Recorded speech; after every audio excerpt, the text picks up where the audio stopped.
President Nana of Ghana, my colleagues, heads of state, distinguished leaders who are here, ladies and gentlemen, good morning, and thank you very much for affording me a few minutes to add my voice to the excellent work that has been done by President Akufo-Addo.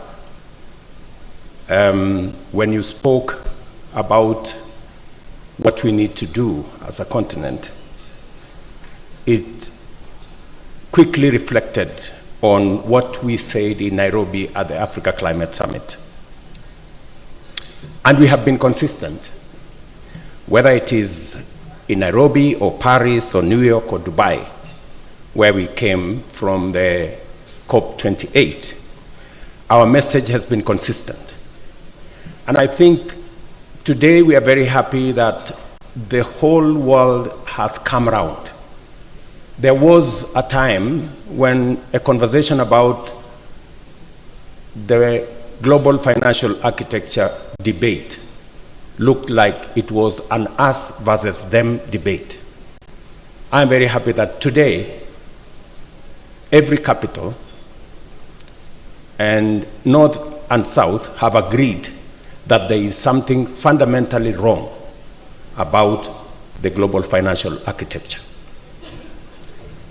And I think recognition that the problem exists is actually half the solution, because you can't solve a problem if you don't think it exists. I think we have made the case sufficiently, and today every capital believes that there is a problem with the global financial architecture and something must be done about it. And therefore, we must lead on all fronts. And I agree with President Nana that I think he told us God helps those who help themselves. Let me paraphrase it. The Bible says, faith without works is dead. I mean, you can't believe in something and then you do nothing about it.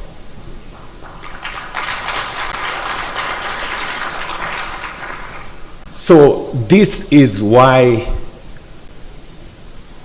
the realization that there is something to be done about the global financial architecture, as the people from Africa in this AU setup, we decided in Nairobi that we're not going to take the corner of victims and to try and point fingers and blame game. We're going to do something about it, and we're going to be part of the solution.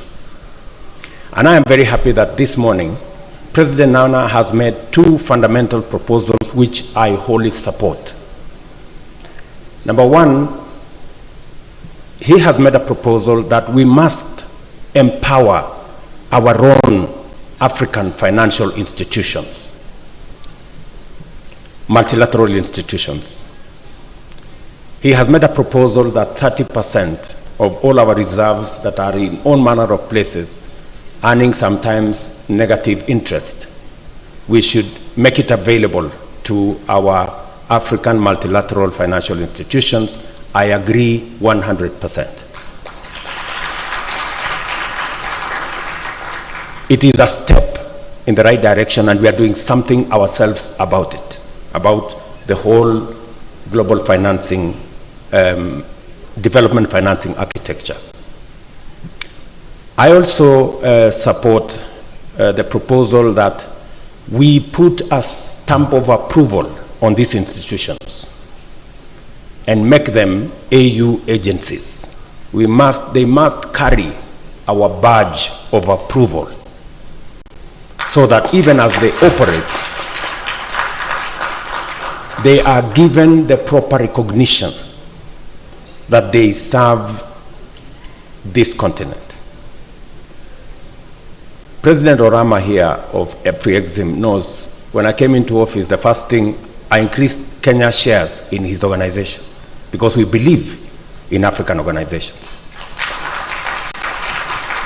My good brother Tadese there of Trade Development Bank knows we paid more as Kenya into his organization. We must match what we say with what we do. So I am encouraged that Nana is now pushing the whole continent into the space where we can formally and unequivocally support these institutions. I also agree that instead of globe-trotting and going to every other place, we need to organize our own development, financing, economic summit, where we invite those who want to do business with us to come and engage with us. I think it's only fair. We have made good our part of the bargain. We have gone to many capitals. Surely it is time for them to come to ours also. And I think we won't be asking for too much. And I will take up the challenge, President Nana. If it is agreed that that be the case, I will offer to host the first summit. But even as we do this here in our continent, we must never shy away from taking our ideas, our suggestions into the global stage. And that is why Kenya is participating both, and we are co-leading both the task force on international taxation to scale up development, climate and nature action. That task force includes Germany, France, Colombia, and Barbados. We are also engaged in the expert review on debt, nature, and climate. These two initiatives, as we represent our side of the divide, we have made it absolutely clear that we no longer are going to participate in a place where we are given already agreements, rules, regulations made by others. We will only sign onto any regulations or agreements if our input, our ideas, and our suggestions are inbuilt. We have had very tough negotiations because we said we will no longer be passengers. And when we made a commitment that in Nairobi that we are going to be part of the solution, we indeed must be. And so, let me just make two suggestions. You know, there is an attempt, because we have the largest reserves of renewable energy in Africa, there is an attempt to make it look like it is very expensive to unlock these renewable energy resources. But nobody is telling us that on the whole, renewable energy ultimately is much more efficient and is cheaper in the long run. So those who want to tell us it's expensive to upfront investment in renewable energy, we need to tell them, don't tell us half the story, tell us the whole story. That yes, it may be heavy upfront, but long term, ultimately, it is cheaper, it is much more efficient, it is what we must do.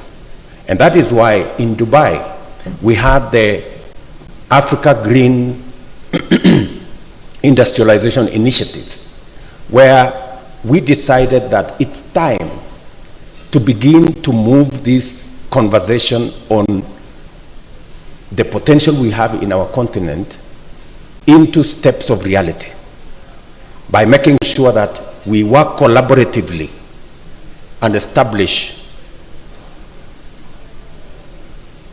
between 2, 3, 4, 5 countries how we can work together to establish green industrialization facilities, look at innovative ways of making sure that we make this a reality.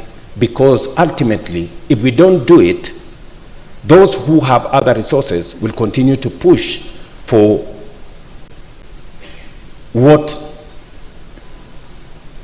their resources will bring onto the table. We must bargain with what we have.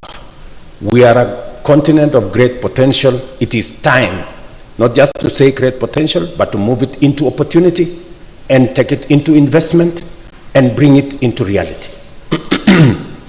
So I am very happy that both at the African continent level, as has been suggested by President Nana, we must do something about us, our institutions, and even leverage on the resources that we have. But we must also influence the global financial architecture by making sure that we become part of the design of the next global financial architecture. Let me conclude by saying that as part of this conversation, I did have a conversation with the president of the World Bank, and we agreed that as a means of walking the talk on concessional financing being made available, especially to countries in the global south, and especially countries with low income who are facing serious and severe debt issues. This year, we are going to have the IDA Replenishment 21 Conference and Summit in Nairobi in April, so that we can also drive the whole fundraising around IDA that is going to give us resources that are concessional and help the multilateral development banks to also get those resources and eliminate hurdles and unnecessary bureaucracies that are limiting access to those finances and even the fundraising of those finances. I want to invite my colleagues, and we will be discussing in the summit how we package our interventions, our ideas on what IDA should look like going into the future, and how we use such instruments to help us raise additional concessional financing that can be accessed by our countries, because IDA is almost 90% countries in the global south who are beneficiaries. So I quite agree with what my good brother has put across, and I look forward to having a conversation with all of us in Nairobi on IDA and working with the rest of the donor community and the international community on how this can be made a reality. Finally, I have said, hopefully in this summit, we will finally endorse the African Club and make these institutions and give them the stamp of approval that they so much need for them to raise resources globally and to be able to support our own development. Let me, in the interest of time, let me leave it there for today. I had something which I wanted to say, which is escaping my mind. But let me say that I'm very happy that we're having this conversation. And by God's grace, I am very confident that with what we are doing now, the actions we are taking, we should be able to be in a better place shortly. Thank you very much.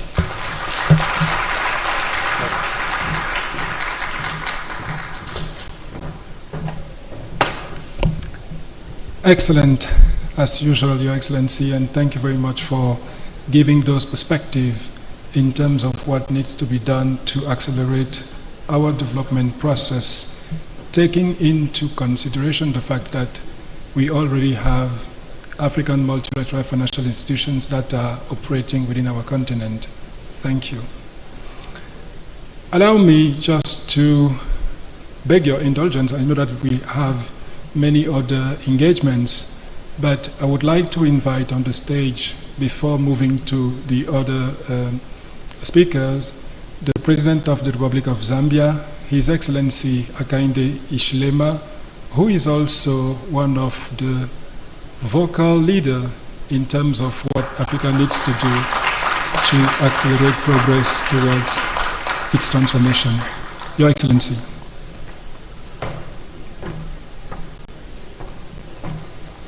Thank you very much, Moderator, President Nana, President Ruto, my brother from Libya, heads of state and government that are here, distinguished leaders of various institutions, our institutions, ladies and gentlemen. First is to thank President Nana for convening this conversation platform, and also to thank the AU, our AU, for availing us a window within a very busy schedule whilst we're here. But also to thank the speakers that have already spoken, the good things that they've said. I totally agree with President Nana, and we must be bold and take decisions, and also my colleague from Libya, from Kenya, for what they've said. I think the important thing is that we must agree, accept that we had intense debates in the past. We had issues, we have issues with the global financial architecture. Those debates sometimes were misunderstood, gravely misunderstood, especially between the North and the South. I think we are okay now. We are almost on even ground. And on the basis of that, we want to encourage ourselves to move on, to get the job done. I remember when we met in June in Paris, it was a very intense debate. But we are okay with that now. I think checking with colleagues that we interact with individually as heads of state from the North, I sense that we have some convergence. I'm repeating that, so that I lay the basis for us to make progress, to support what President Nana has said.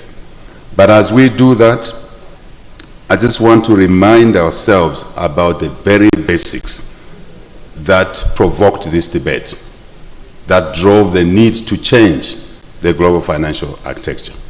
As we enhance our own institutions, Africa Export-Import Bank and others, we need to remind ourselves that the combination of the international institutions, our African institutions, the new institutions that we create, must not forget certain basics. Why we drove the arguments. I just want to summarize a few of them. One, we agreed that we are not assessed correctly in terms of the credit risk assessment of our countries, and therefore our continent. And in this package of reforms, institutions, legal changes, we would like this to remain on the agenda of the package of our institutions, that we are not assessed correctly. We are basically given a higher risk profile unfairly, and we should not forget that. One of the reasons that this is happening is because our balance sheets, our economies are not valued correctly. It's just one. Yes, there's issues of political risk, issues of business, exchange exposure, risk, name it all. That's why you experts are there. We want to remind ourselves that we are not valued correctly. We have assets that don't come into our balance sheets. That must change as we drive this change of the global financial architecture. I just want to remind ourselves about that. If you value an economy, Ghanaian economy, Kenyan economy, smaller than what actually it is, it means the headroom is limited for which you can access financing. That must not be the case going forward. That's number one. And we expect the institutions of ours, Professor Aroma, to assist us, together with your colleagues, in valuing us correctly. Very important. Number two, very dry. We want to see a lower cost of capital. No debate about that. Engraved in what we do, the changes we drive, we want to see a lower cost of capital, a fair cost of capital. Africa is currently discriminated against in the pricing of capital. Of course, it's connected somehow to the risk assessment. But even then, same business, same sector, same profiling, everything, gearing similar, we pay more. Increasing the cost of doing business in our countries, on our continent, inhibiting the much needed growth of our economies. Not accepted. So let's address that. It's number two. Dry as it is. Combinations of funds, the SDRs we're talking about, everything that we're hearing, this must not lose us, or we must not lose it along the way. Number three, someone may say this is controversial, but it's not. And I think my fellow colleagues who lead countries are aware that in Africa we're wasteful. Generally, we're wasteful. We cannot dictate what an individual does with their money. But when these institutions lend, continue to lend, the new ones we create lend to us as African countries, we want to encourage ourselves and you not to lend for consumption expenditure. Let's focus the credit for revenue generation. Let's not support businesses, economies veering too much on luxury expenditure. We must focus on basics, growth, production, revenue generating expenditure, for which credit must be availed and priority given for that. Strongly believe in that. Number four, very dry, very simple. Africa must buy from itself. We must do business with each other.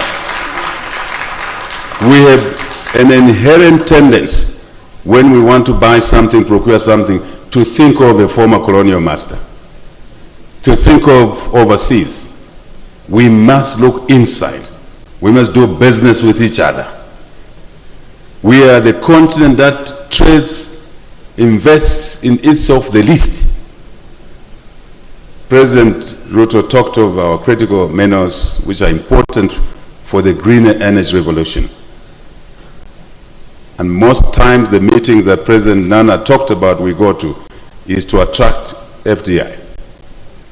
And the perception of FDI is from Europe, is from America, is from Asia.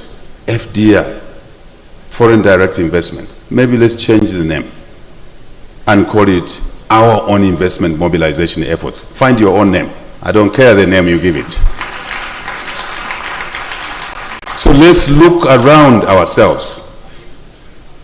Let's trade with each other more.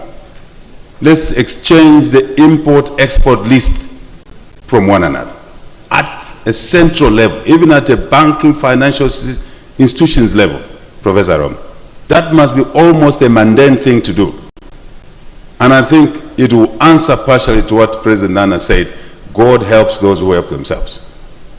We don't read the Bible and we want a good life, but we don't want to work for that.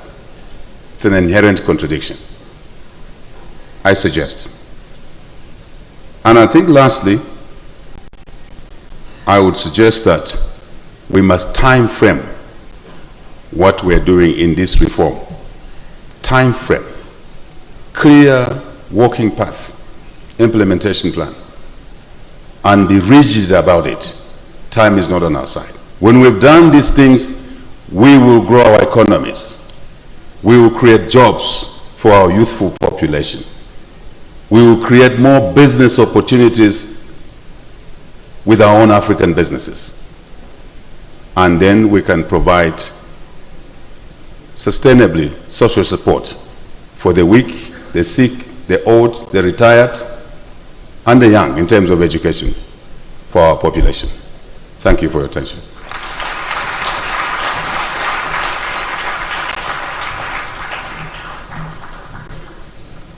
Thank you very much, Your Excellency, and I would like really to stay in this room with all of you to continue harnessing your wisdom, because we can see that you are truly taking us to the real issues that we need to look at. Allow me now, with no other protocol, to invite on the stage His Excellency Le Jeune Belambela, who is the Minister of Foreign Affairs of Cameroon, to represent His Excellency Paul Biya and deliver a short remark on his behalf. Your Excellency, you are invited.